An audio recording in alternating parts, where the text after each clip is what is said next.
ሰላም በያላችሁበት አጋራችን ኢቲሱችን እናመሰግናለን። ወደ ቀዳሚ የቢዝነስ ዘገባ አልፋለሁ።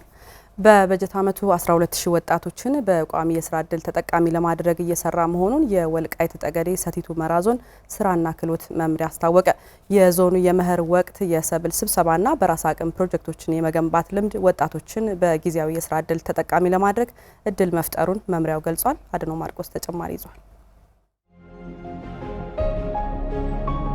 ከነጻነት ማግስት ጀምሮ በዘርፈ ብዙ የልማት እንቅስቃሴ ውስጥ የሚገኘው ወልቃይት ጠገዴ ሰቲት ሁመራ ዞን ያለውን ጸጋ ተጠቅሞ ለወጣቶች የስራ ዕድል ለመፍጠር አልመው እየሰራ መሆኑን የዞኑ ስራና ክህሎት መምሪያ ገልጿል። የመምሪያው ኃላፊ ወይዘሮ የኔነሽ ስለሺ ባለፉት የነጻነት ዓመታት የዞኑ ወጣቶች በስራ ዕድል ተጠቃሚ ለማድረግ በትኩረት መሰራቱን ገልጸዋል። ዞኑ በርካታ የስራ ዕድል መፍጠሪያ ጸጋዎች አሉት። ስለሆነም በዚህ ዓመት ጸጋውን በመጠቀም 12000 ለሚሆኑ ዜጎች ቋሚ የስራ ዕድል ለመፍጠር እቅድ ተይዟል።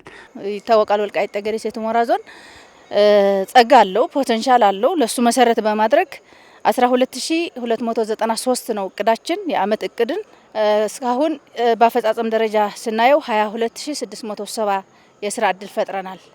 ይህ ስንል ያው ከዚህ በቋሚ ስራ 2000 የሚያህሉ ናቸው።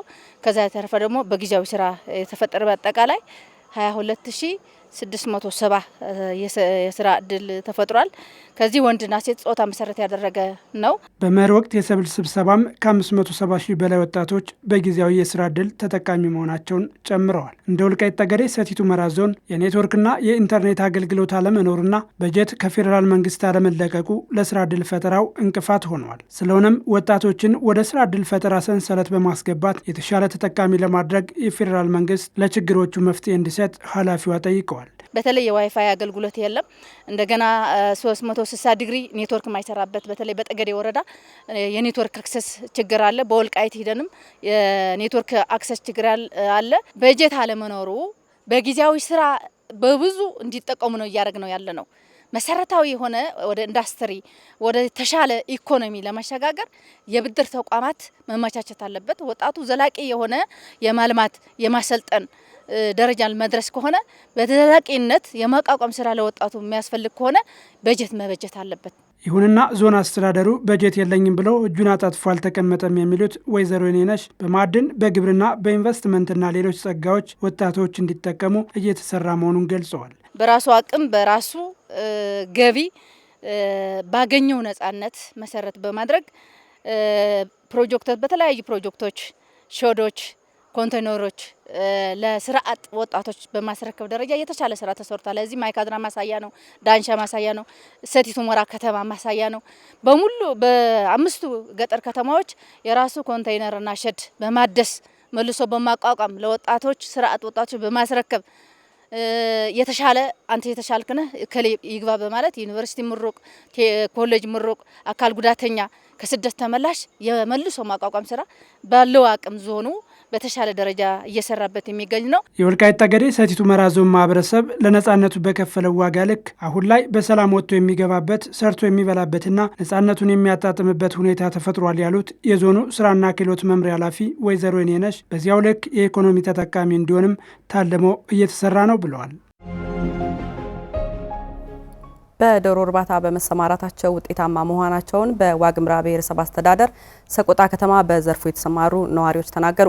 የተሻለ ስራቸውን ለማከናወን የመስሪያ ቦታና የብድር አቅርቦት እንዲመቻችላቸው ጠይቀዋል።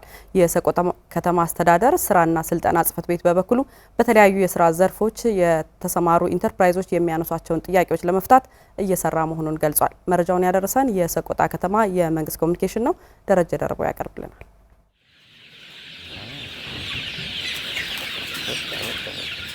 አቶ ዮናስ ደባሽ በዋግምራ ብሔረሰብ አስተዳደር ሰቆጣ ከተማ ነዋሪ ናቸው። በ2014 ዓ.ም በ6 ሚሊዮን መነሻ ካፒታል ከግለሰብ ቦታ በመከራየትና ሼድ በመገንባት ወደ ስራ መግባታቸውን የገለጹት አቶ ዮናስ ከወረዳው የኢንቨስትመንት ቦታ በመረከብ በዘርፉ ውጤታማ ስራ እየሰሩ መሆናቸውን ተናግረዋል። ከነበረው የግለሰብ ነው። የቦታ ጥበት አለ፣ መሳቀቅ አለ። ስፋትን ለመስራት ይተዋል ነበረ። አሁን ላይ ያለው ግን ነጻነት አለ። ያው የራሴ ነው።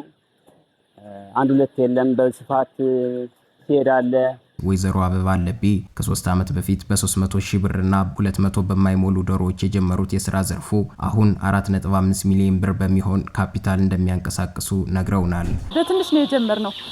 በ300,000 ብር ነው 200 ዶሮ ነው 180 ዶሮ ነው የጀመርነው። አሁን 5,000 ዶሮ ነው አስገብተን ያለነው። ወደ 4 ሚሊዮን 500,000 ምናምን አለን። እስከዚህ ድረስ ደርሰናል። 7 ሰራተኛ ነው ያለው። እሱን ሰራተኛ ከፍለን ስንት ወጭ ተቋቁመን ስንት ነገር ተቋቁመን እየሰራን ነው ያለነው። የሰቆጣ ከተማ እንስሳትና አሳ ሀብት ተጠሪ ጽሕፈት ቤት የሙያ ድጋፍና ክትትል እያደረገላቸው መሆኑን የገለጹት ኢንተርፕራይዞች የቦታና የብድር አቅርቦት እንዲመቻችላቸው ጠይቀዋል።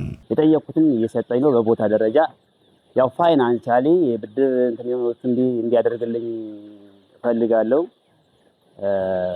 ሌላ የገበያ ትስስር አሁን ይሄኛው በኃይል ነው። እኛ ገበያ ትስስሩ የወደቀ ነው። እነሱን በተቻላቸው አቅም አይዟችሁ እንደዚህ ነው ይላል። ቦታ ወይ ሸድ ካለ ሸድ ቢሰጠን ታይቶ ቢሰጠን። በዶሮ እርባታ የተሰማሩ ኢንተርፕራይዞች ውጤታማ እንዲሆኑ ሙያዊ ድጋፍና ክትትል እየተደረገላቸው መሆኑን የገለጹት የሰቆጣ ከተማ አስተዳደር እንስሳትና አሳ ሀብት ተጠሪ ጽሕፈት ቤት የእርባታ ቡድን መሪ አቶ መላሹ ኃይሉ መንግስታዊና መንግስታዊ ያልሆኑ ተቋማት የገበያ ትስስር እንዲፈጠር የማሳወቅ ስራ እየተሰራ መሆኑን ተናግረዋል።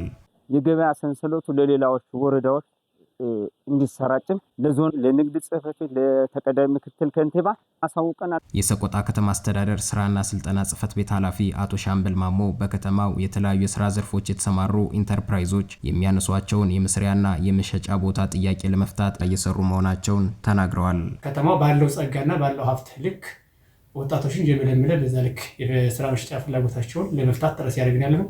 በተለይ በ2017 በርካታ ወጣቶችን በዚህ መፍታት ችለናል። ይህን መሰረት አድርገንም በተለያዩ በእንስሳት ዘርፍ በዶሮ እርባታ የተሰማሩ ኢንተርፕራይዝ በተመለከተ በተለይ አቶ ካሳው ወጣት ካሳውን በተመለከተ በርካታ ጊዜ ያው ጥሩ ስራዎች እየሰራን ያለው ተከራይተን እየሰራ ያለው ይህን መሰረት አድርገን ጭምር ተቋማችን ላይ ይሰጥ የሚል ማመልከቻ ይዞ መጥቷል። ያን መሰረት አድርገን እኛ ያው ለዶሮ የተሰራ ራሱን የቻለ ሸድ ባይኖረንም ካሉ ክፍት ሸዶች መሰረታዊ በተለይ ወደ ጫው መዝለቂያ ያለውን ሸድ ተወስኖ ተሰጥቶታል። የሌማት ትሩፋትን ተግባራዊ ለማድረግ 6 ዶሮዎች ለአንዲት እናት በሚል መሪ ሀሳብ የግንዛቤ ፈጠራና ገንዘብ የማሰባሰብ ስራዎችን እያከናወኑ መሆኑንም አክለዋል።